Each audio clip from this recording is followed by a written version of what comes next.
Bom dia, galerinha do 8º ano, tudo bem com vocês? Bom Sim? dia. Bom dia. Então vamos lá, hoje nós vamos fazer a correção dos exercícios da última aula aí, que foi uma revisão para a gente finalizar aí o conteúdo, o capítulo, para poder seguir adiante com o capítulo novo, ok? Então vamos lá, página do livro 84.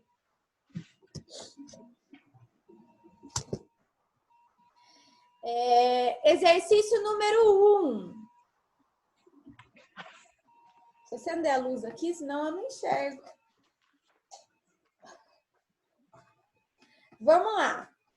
A gente tem aí algumas imagens no exercício número 1. E eles falam aí que retrata animais, mamíferos, plantas angiospermas. E fala que esses dois grupos têm sucesso adaptativo devido ao mecanismo de reprodução sexual. Então, letra A. Que vantagem a reprodução sexuada apresenta em relação à assexuada? Sara? Eu coloquei que só precisam de 2 indivíduos. Isso, ela precisa de 2 indivíduos. Mas qual que é a vantagem? A vantagem é que nós vamos ter uma variabilidade genética, né? Nós vamos ter mistura de 2 indivíduos aí, que vai melhorar aí essa genética, né? Vai dar maior variabilidade genética, vai dar mais chances de adaptação a essas espécies. B. Encontramos reprodução assexuadas nesses grupos? Explique. A gente encontra, João, algum tipo de reprodução assexuada?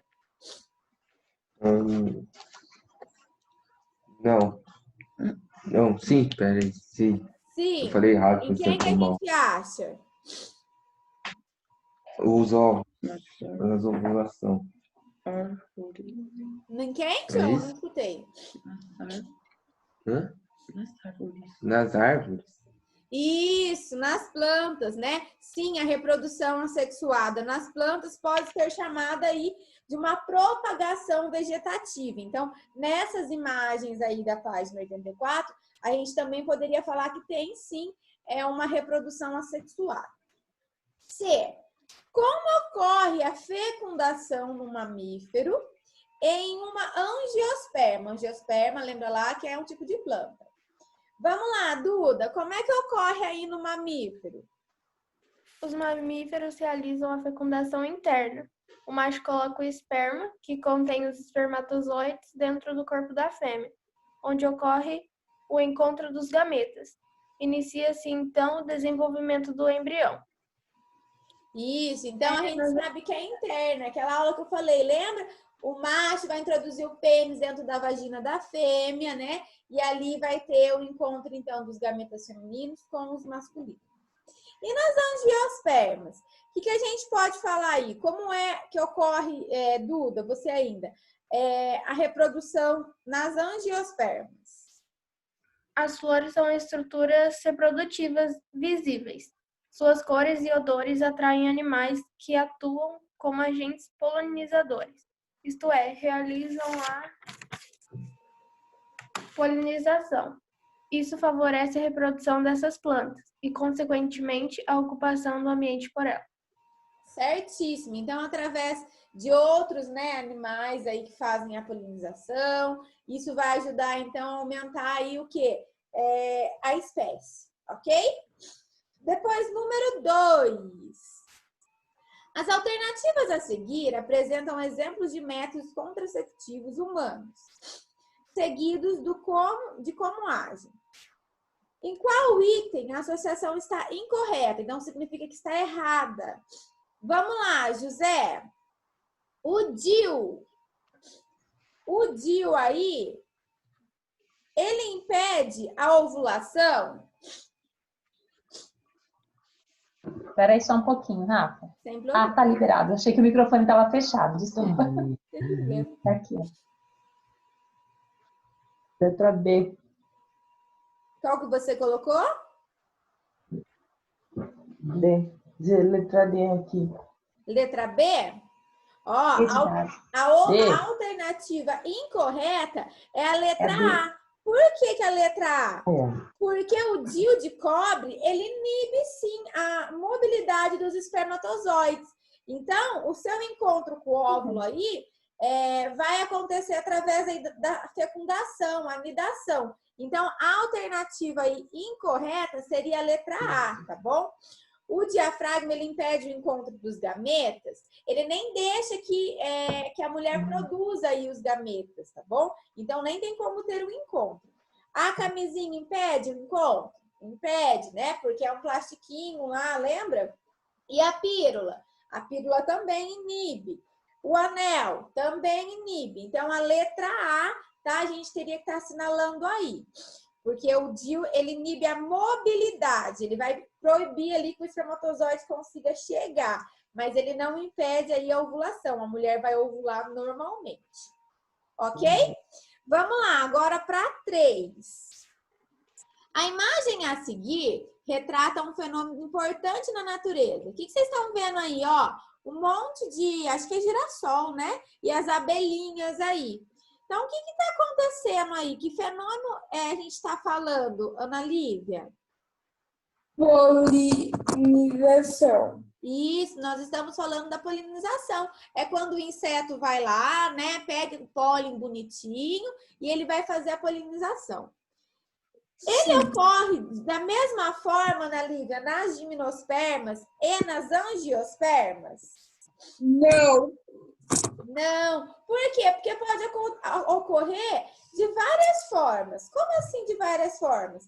Nas gimnospermas, ela acontece principalmente, ó, pelo vento, né? E nas angiospermas tem várias formas aí de acontecer polinização. Através do inseto, através da água e outros tipos aí. Oi, Ana.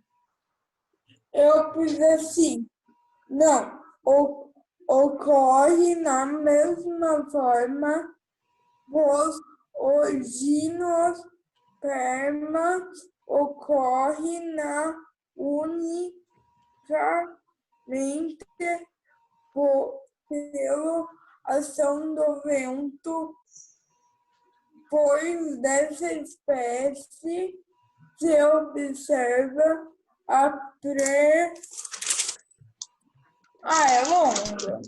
É o que a tia falou, né? A mesma coisa, né? Através do vento, nas gimnospermas e nas angiospermas pode acontecer de várias formas aí, não só pelos insetos.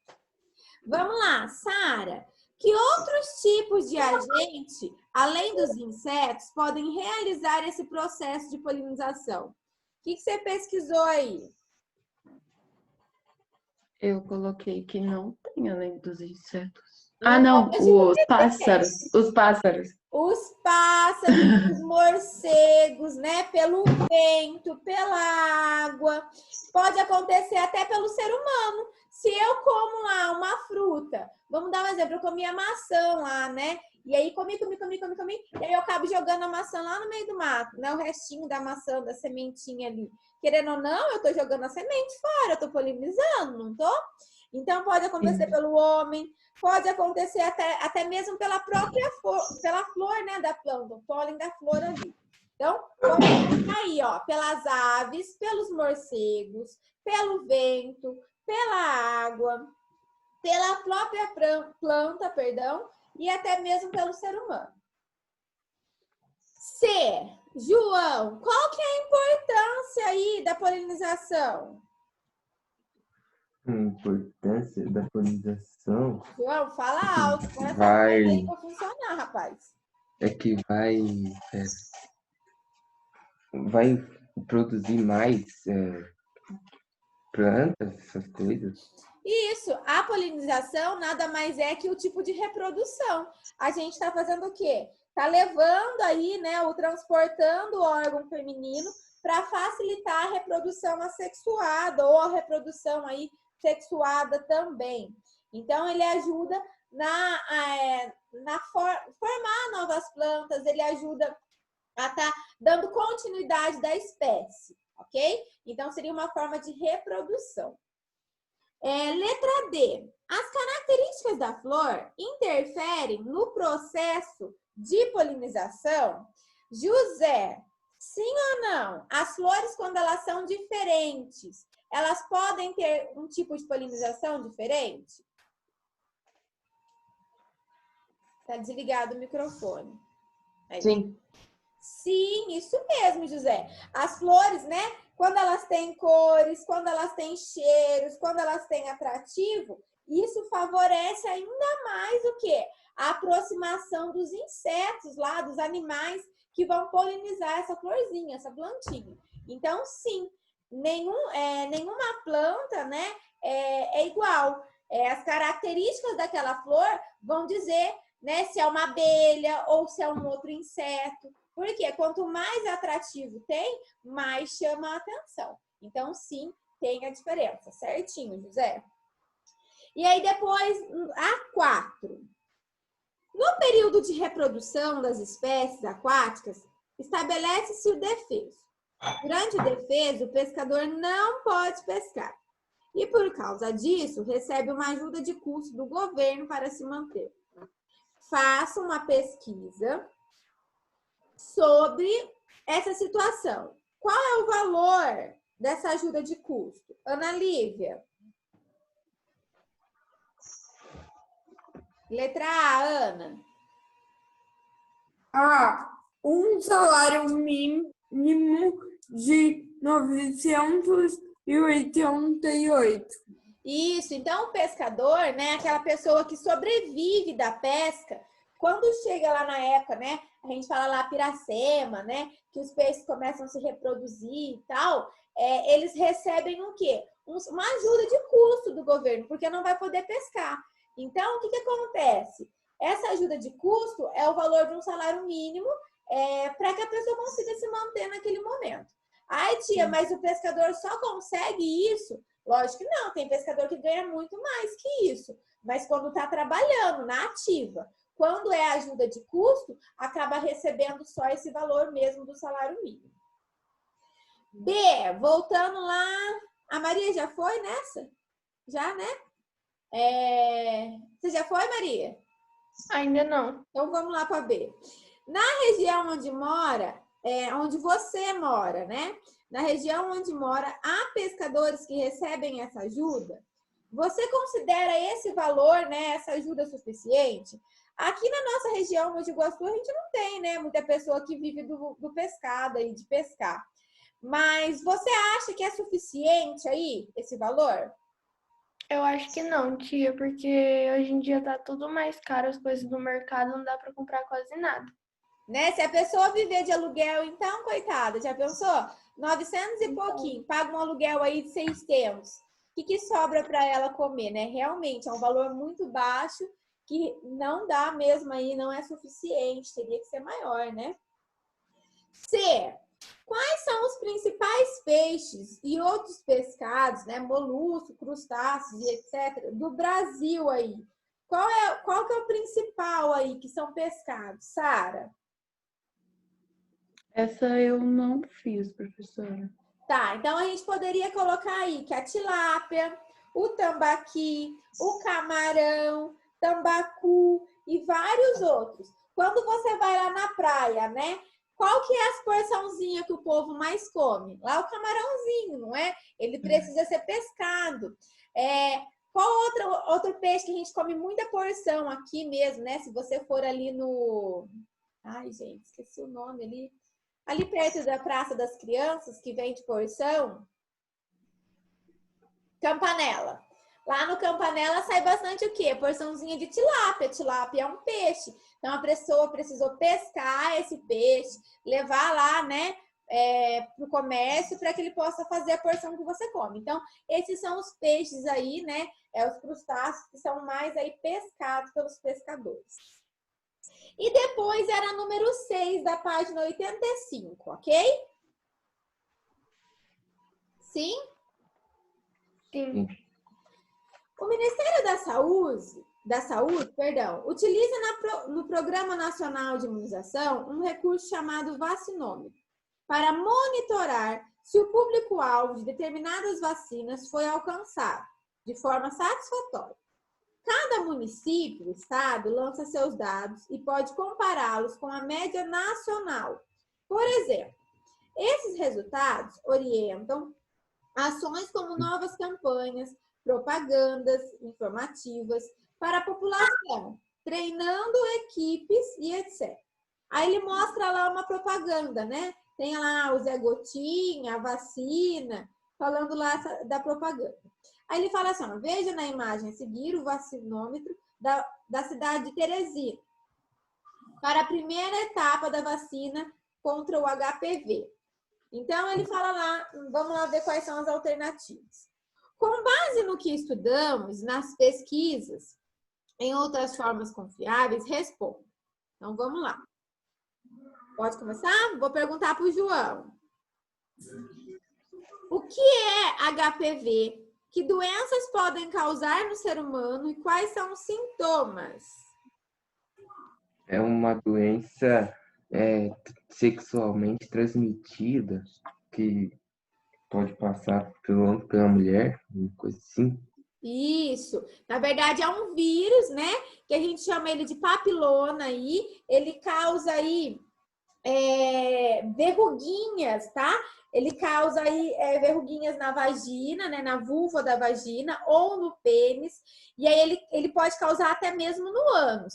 E às vezes causa uma coceirinha, uma ardência, e ela é transmitida aí por contato sexual. Então, o que o governo fez? Criou uma vacina para começar a prevenir antes que essas meninas tenham relação sexual. Então, já mata o vírus, inibe o vírus, antes desse vírus vir aí se ativar, ser ativo no corpo. Então, assim, a maioria das meninas hoje tem que tomar, eu acho que é na fase entre 10 a 14 anos, eu não vou me lembrar agora a data, a idade correta, então não vou falar com certeza para não falar coisa errada. Mas existe essa vacina como forma de prevenção. Ah, tia, mas uma menina de 10 anos não tem relação. Sim, óbvio. Só que já estão prevenindo para que esse vírus nem venha chegar a se ativar. Aquilo que nós já aprendemos lá o ano passado, né? A vacina, ela é uma forma de prevenção. Você se previne de algo que pode acontecer. E se vir a acontecer, é lógico que esse vírus vai vir de uma forma mais fraca. Por quê? Porque o seu organismo já teve contato aí, né? Os seus soldadinhos já estão preparados para combater essa doença. Além da vacinação, como podemos prevenir a contaminação da HPV e suas consequências? José, letra B aí da 6. Como é que a gente pode se prevenir aí? Fora a vacina, qual é o outro método que a gente pode não pegar aí essa doença?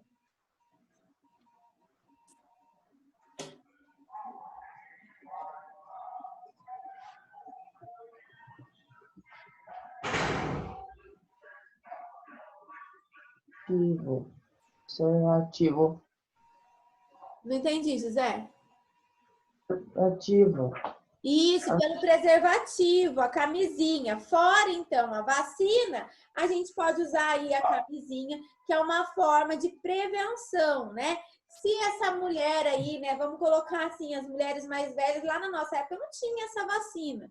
Então, como é que a gente pode se prevenir dessa doença? Usando o preservativo, indo ao médico. Lembra? Quem que é o médico da mulher? O ginecologista. O médico do homem? O urologista. Pelo menos aí, uma vez ao ano é necessário ir. Ai, tia, mas eu tenho vergonha. Mas o médico está lá para atender as suas dúvidas, responder aquilo que às vezes você não tem coragem de perguntar para o papai e para a mamãe, né? Às vezes tem vergonha. E não há pessoa melhor para te responder isso do que o médico. Então, eu sempre falo, às vezes tem dúvida. Se você não tem intimidade, né, com o papai e com a mamãe para perguntar sobre esse assunto, e nem com a professora, pergunta então, fala, mãe, eu precisava ir no médico, né? Vai lá, fala, ó, doutor, eu queria saber disso, disso e disso, que ele tá lá para te explicar. Ok? E a C, vamos lá, Duda, C. Porque até as meninas, né, eu acho que já até respondi isso. Meninas e mulheres, é importante o fato de meninos também serem vacinados. Então, por que a gente fala que o correto aí não é só as meninas, mas os meninos também? Eu coloquei assim, tia, por ser um vírus sexualmente transmitido, está associado a diversos tipos de câncer e problemas genitais. E a vacinação é a principal forma de prevenção. tanto para homens e mulheres. Isso, porque assim, ó, se os meninos forem vacinados, eles vão contribuir para o quê? Para o aumento de proteção das meninas. Porque uma relação sexual, né, entre um homem e uma mulher, não adianta só a mulher ali estar prevenida, né? Só a mulher tá bem e o homem tá com o vírus. Se tiver relação ali, né, sem a camisinha, o que vai acontecer? A mulher também vai ser contaminada. Então, imagina lá que eu tomei a vacina e eu tô belezinha. Mas o meu parceiro que eu tive relação sexual não se cuidou, não se preveniu e eu tive relação sem camisinha. Então, o que pode acontecer comigo? Eu posso vir a ter o contato da doença. Por quê? Porque o meu parceiro está contaminado. Então, por isso que é importante, né? Não só meninas, mas como meninos também se prevenirem da doença através da vacina. D. Consulte o site do Ministério da Saúde para ver o vacinômetro do seu estado e município. Vamos lá. Ana Lívia, o que você pesquisou aí? O total de 9 a 12 anos da HPV é 589.866 e 60,81 em São Paulo em 2015. Então, a Ana está falando aí do índice do HPV, né? Dessa vacina do HPV. Mas vamos falar de um índice aí que está sendo muito falado na TV sobre a vacina da gripe, né? Passa direto aí que a região de Campinas aqui não está com índice tão esperado como o governo aí, né? Estava esperando. Então, muitas pessoas que estão lá, né, dentro do quadro, crianças, grávidas, professores, que teriam que tomar a vacina, ainda não tomaram, né? Então, por que eles fazem isso? Para eles começarem a pegar pesado. Então, na televisão tá passando direto. Eu assisti o jornal semana passada e no jornal falava lá, né? A respeito que eles perceberam que os professores, tinha muitos professores aqui na região que ainda não tinham tomado a vacina. Eu vi no jornal, acho que foi da EPTV. E aí eles estavam pedindo para que esses professores fossem tomar a vacina, né? Focaram ali da importância de tomar a vacina. Então, assim, esse vacinômetro, ele serve para isso, para eles terem uma base, né? De quem está indo, de quem não foi, de quem eles precisam focar ali na propaganda, ali, né? No anúncio, para que essa pessoa venha estar se prevenindo. Galera, então nós encerramos esse conteúdo aí, né? Nós encerramos essa matéria. Semana que vem nós vamos começar aí com uma matéria nova. A aula vai ser gravada. Lembrando vocês que é muito importante a participação na aula ao vivo, fazer os exercícios, vocês têm uma nota de participação, onde todo mundo já tem 10. Né? Quem não entra, quem não participa, vai perdendo pontinho lá, meio pontinho, um bom pontinho. Então, a nota de participação, quem dá são vocês. Se vocês entram, belezinha. Se vocês participam, belezinha. Né? A nota vai continuar no 10 lá. Lembrando que agora as nossas aulas vão ser assim, eu vou dar uma aula, na próxima aula a gente vai fazer correção junto, para que eu possa ver se você conseguiu entender o conteúdo, se ficou alguma dúvida. E como é que vai ser avaliada a nota mensal e bimestral? Eu vou mandar uma atividade específica para essa nota, tá bom? Como se fosse prova mesmo, tá? Sara e João, alguma dúvida com relação a esse assunto? Não. José, alguma dúvida com relação a esse assunto?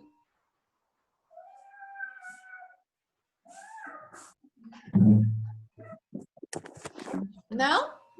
Não. Então, tá bom. Duda, alguma dúvida com relação a esse assunto? Não, tia. Ana Lívia, alguma dúvida com relação a esse assunto? Ana Lívia? Não. Galera, então lembra lá sempre que após, né, a aula, quando a aula for gravada, se ficar alguma dúvida, vocês podem, nem precisa pensar, podem me chamar aqui pelo WhatsApp, que eu estou disponível para ajudar vocês, tá bom? Nós não estamos pertinhos aí fisicamente, mas nós estamos pertinhos aí em conexão. Então, ficou dúvida após a aula, manda uma mensagem, tia, me explica, eu explico, a gente faz uma chamada de vídeo se for necessário, mas não pode ficar com dúvida, beleza? A dúvida, nesse caso, não pode existir. É a mesma coisa lá na sala. Eu explico o conteúdo, eu sempre pergunto, entendeu? Entendeu? É a mesma coisa aqui. Só que aqui não tem como eu ficar, né, quando a aula é gravada, perguntando. Por isso que, se vocês tiverem dúvida, me chama lá, tá bom? Muito obrigado, né, a Sara, o João, o José, a Duda, a Ana Lívia, por participar da aula. E semana que vem, então, a aula é gravada. E na outra semana a gente se encontra, então, ao vivo, tá bom? Ó, beijocas para vocês. Obrigado pela aula e a gente se vê aí na próxima aula ao vivo. Beijo!